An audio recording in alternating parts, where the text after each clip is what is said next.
नमस्कार बंधुरा पिंकी रान्नाघर एंड ब्लगे आपनादेर सकलके स्वागत जानिए आज के रान्ना बान्ना शुरू करब। तो आबारो नतून एक रेसिपि निये चले एसेछि। तो आज के रेसिपि होच्छे कई माछ दिए आलू पुई डाटा दिए माछेर झोल रान्ना करब। तो प्लिज बंधुरा प्रथम थेके शेष पर्यन्त पुरो भिडियोटा देखते थाकुन। तो किभाबे आजके पुई डाटा आलू दिए माछेर झोल रान्ना करी। तो हाঁড়িতে माछ जाबानो आछे, हाঁড়িতে माछ जाबानो आछे। যে দেখুন আমাদের বাড়ির পুকুরের মাছ। তো বৃষ্টিতে বাবা উজানে মাছ ধরেছিল, জাগিয়ে রেখেছি। এই যে মাছগুলো এবার মারবে। আর আমাদের বাড়ির পুকুরে প্রচুর কই মাছ। তো এর আগেও আমি কই মাছ রান্না করেছিলাম আমাদের বাড়ির পুকুরেরই কই মাছ। তো সেগুলো আরও বড় বড় ছিল। মাছগুলো সব লাফিয়ে লাফিয়ে চলে এসছে। কাঁটা এই কানপুর ধারে কই মাছে কাঁটা ফুঁড়ে যায় হাতে। মাছে ছাই মাখিয়ে দিয়েছি, এবার মাছগুলো কাটব।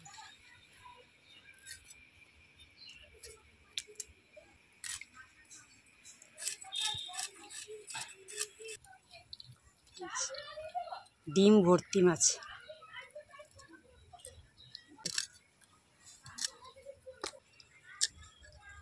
কই মাছ এইভাবে কাটলে মাছের পেটে যে ডিম থাকে বাইরে বেরিয়ে আসে। এই দেখুন পেটের মধ্যে ডিম ভর্তি।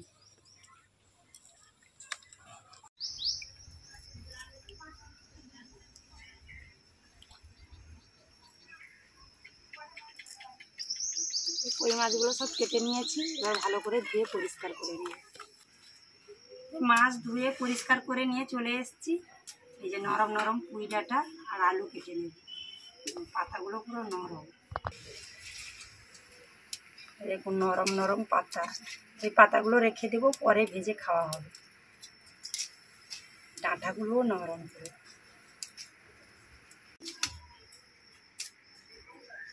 এবার ডাঁটা আর আলুটা কেটে নেব।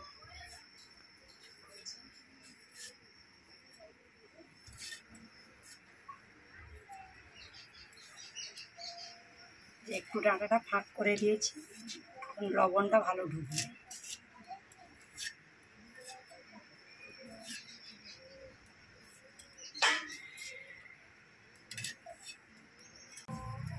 দেখুন পুরো নরম।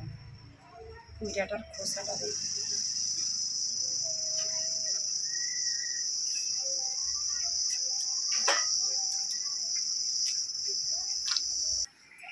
ডাঁটাগুলো কেটে নিয়েছি, এবার আলু কাটছি।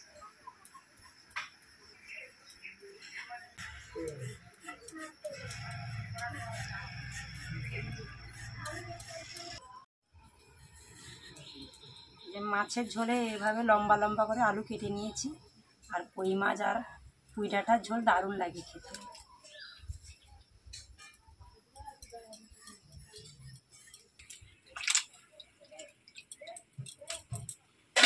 যে আলু আর ডাঁটা কেটে নিয়েছি, এবার রান্নাটা করব। সব কিছু গুছিয়ে নিয়ে যে রান্না করতে চলে এসেছি। মাছে লবণ আর হলুদ মাখা, যে লবণ আর হলুদ।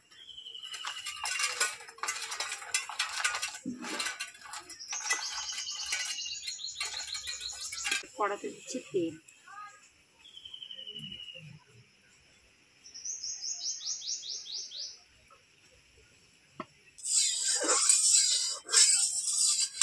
এবার মাছগুলো ভেজে নেব।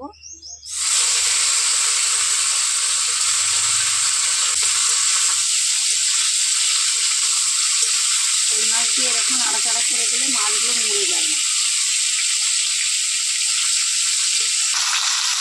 না নাড়াচাড়া করলে কই মাছ ভাজার সময় মুড়ে যায়, ভাজতে অসুবিধা হয়। এইভাবে নাড়াচাড়া করে দিলে মাছগুলো এরকম সোজা থাকে। এবার মাছগুলো উল্টে নিই।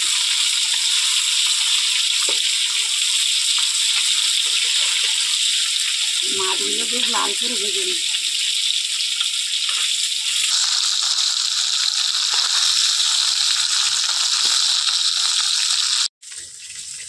কই মাছগুলো বেশ লাল করে ভেজে নিয়েছি, এবার তুলে নেব।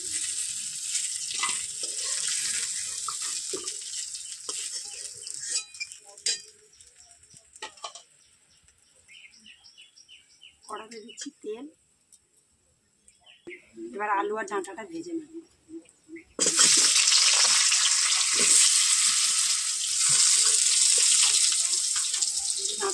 পরে দেবো, আলুটা হালকা দাগ লাগিয়ে নিই।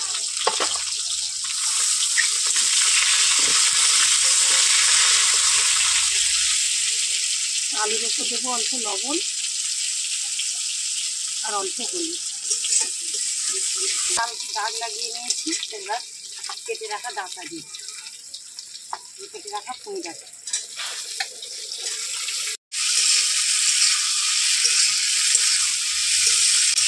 ডাঁটাগুলো খুব বেশি ভাজবো না, এমনিতে ডাঁটাগুলো প্রচুর নরম, হালকা ভেজে তুলে নিই।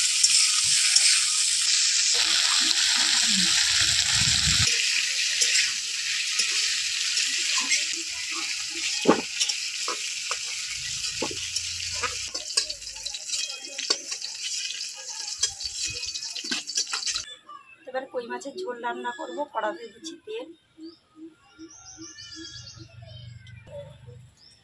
তেলের উপর ফোড়ন দেবো তেজপাতা। এবার দেবো পেঁয়াজ কুচি,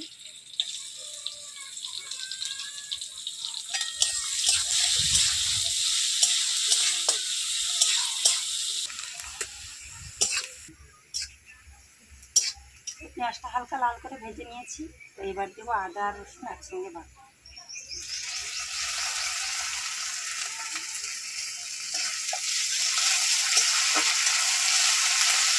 আদা রসুনের কাঁচা গন্ধ চলে গেছে। এবার দেবো লঙ্কা গুঁড়ো,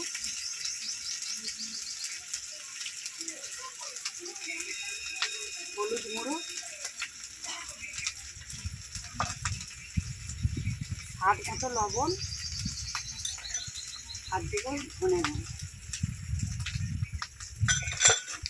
এবার দেবো কেটে রাখা টমেটো। মশলাটা বেশ ভালো করে কষিয়ে নেব।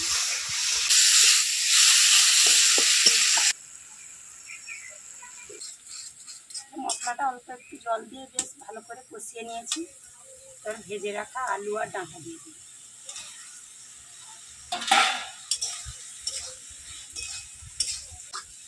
কিছুক্ষণ এইভাবে নাড়াচাড়া করে নেব, মশলার সঙ্গে ভালোভাবে কষিয়ে নেব।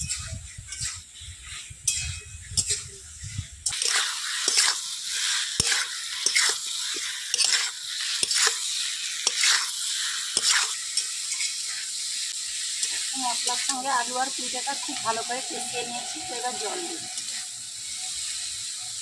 জল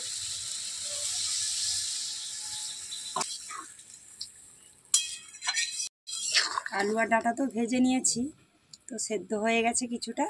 আর ফুটলে মাছ দিয়ে নামিয়ে নেব।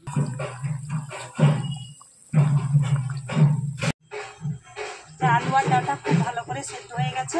এবার ভেজে রাখা মাছ, আমাদের বাড়ির পেছনে কালী মন্দির আছে, এখানে পুজো হচ্ছে। মাছ দিয়ে ঝোল কিছুক্ষণ ফুটিয়ে নিয়েছি। তো নামানোর আগে দেবো ভাজা জিরের গুঁড়ি। তো এই ঝোল রান্নায় ভাজা জিরের গুঁড়ি না দিলে আসল স্বাদ আসে, যে ভাজা জিরে দিয়ে নামিয়ে নেব।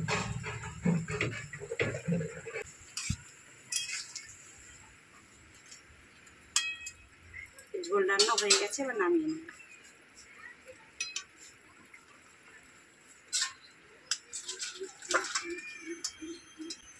কই মাছের ডাঁটা দিয়ে আলু দিয়ে ঝোল রান্না হয়ে গেল। এবার খেয়ে বলবো কেমন হয়েছে।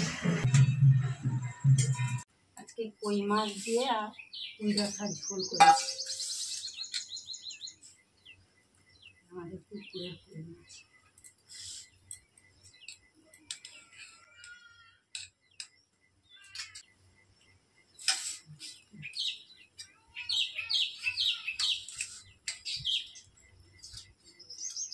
বলে যে ভাজা জিরের গুঁড়ো দিয়েছি,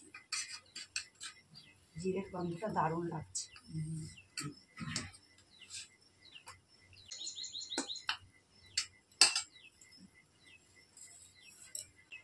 ঝোলটা কেমন হয়েছে? ভালো। কই মাছ আর পুঁই ডাঁটা দিয়ে ঝোল করলে আমাকে খুব ভালো লাগে। হ্যাঁ, নরম নরম পুঁই ডাঁটা আর জ্যান্ত মাছ। ডাঁটাগুলো খাওয়া নরম বেশ। একটা মাছ দিব।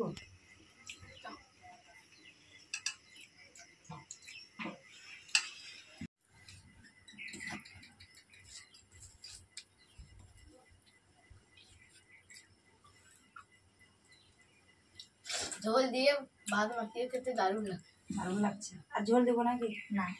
ঠিক আছে। তো আজকে রান্নাটা কেমন লাগলো অবশ্যই কমেন্ট করে জানাবেন। ভালো লাগলে লাইক কমেন্ট শেয়ার করে পাশে থাকবেন।